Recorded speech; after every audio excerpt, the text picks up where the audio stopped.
দর্শক আসসালামু আলাইকুম। আপনারা সবাই কেমন আছেন? আশা করছি আপনারা সবাই অনেক ভালো আছেন। বন্ধুরা দেখতে পাচ্ছেন আমাদের গ্রামের কৃষকেরা কিভাবে বাড়ির আশেপাশে এই ফুলকপিগুলো চাষ করে থাকে। কারণ এই ফুলকপি চাষে তেমন কোনো খরচ নেই, খুবই অল্প খরচে বাড়ির আশেপাশে গ্রামের কৃষকেরা এই ফুলকপিগুলো চাষ করে থাকে। তো আমরা নিজেরাই কিন্তু এই ফুলকপিগুলো চাষ করে থাকি। দেখতেই পাচ্ছেন এই ফুলকপিগুলো আপনারা কিভাবে চাষ করবেন।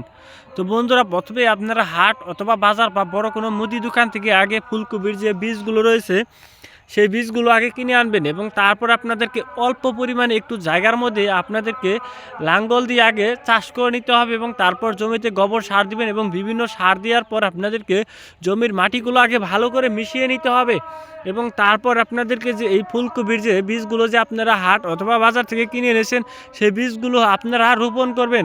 দেখবেন যে 15 থেকে 20 দিন অথবা 1 মাসের মধ্যে আপনাদেরকে এই ফুলকপির চারা হয়ে যাবে সেই বীজ থেকে।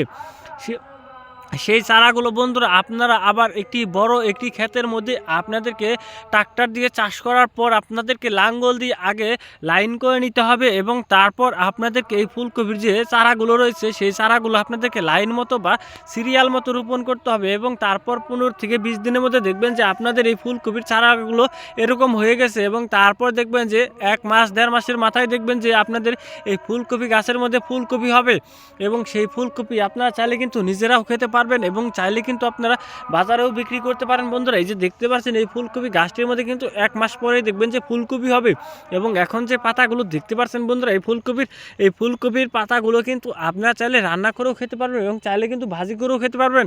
কারণ অবশিষ্ট যে ফুলকপি বিক্রি করার পর যে পাতাগুলো রয়ে যায় সেই পাতাগুলো কিন্তু আমাদের গ্রামের কৃষকেরা কিন্তু গরুকে খাওয়ায় এবং গরুকে খাওয়ানোর জন্যই কিন্তু এই পাতাগুলো তারা রেখে যায়, শুধু ফুলকপিটা তারা বাজারে নিয়ে বিক্রি করে থাকে। তো বন্ধুরা দেখতেই পাচ্ছেন বন্ধুরা এই ফুলকপিগুলো কিন্তু আমরা নিজেরাই কিন্তু বাড়ির আশেপাশে চাষ করে থাকি। তো আপনারাও চাইলে কিন্তু এই ফুলকপিগুলো কিন্তু চাষ করতে পারেন। বন্ধুরা দেখতেই পাচ্ছেন বন্ধুরা এই ফুলকপির মধ্যে রয়েছে প্রচুর পরিমাণে ভিটামিন। বন্ধুরা যা খেলে বন্ধুরা আপনারা অনেক উপকার পাবেন। বন্ধুরা অত্যন্ত কার্যকরী এই ফুলকপিগুলো কিন্তু আমরা নিজেরাই কিন্তু বাড়ির আশেপাশে চাষ করে থাকি। আপনারাও চাইলে কিন্তু এই ফুলকপিগুলো কিন্তু চাষ করতে পারেন। বন্ধুরা দেখতে পাচ্ছেন এই ফুলকপিগুলো কিভাবে আপনারা বাড়ির আশেপাশে চাষ করবেন। তো বন্ধুরা, যদি আমাদের এই ভিডিওটি ভালো লেগে থাকে তাহলে বন্ধুরা অবশ্যই আমাদের এই ভিডিওতে একটি লাইক করবেন এবং কমেন্টে আপনাদের মতামত জানাবেন। ধন্যবাদ আপনাদের সবাইকে। আসসালামু আলাইকুম বন্ধুরা।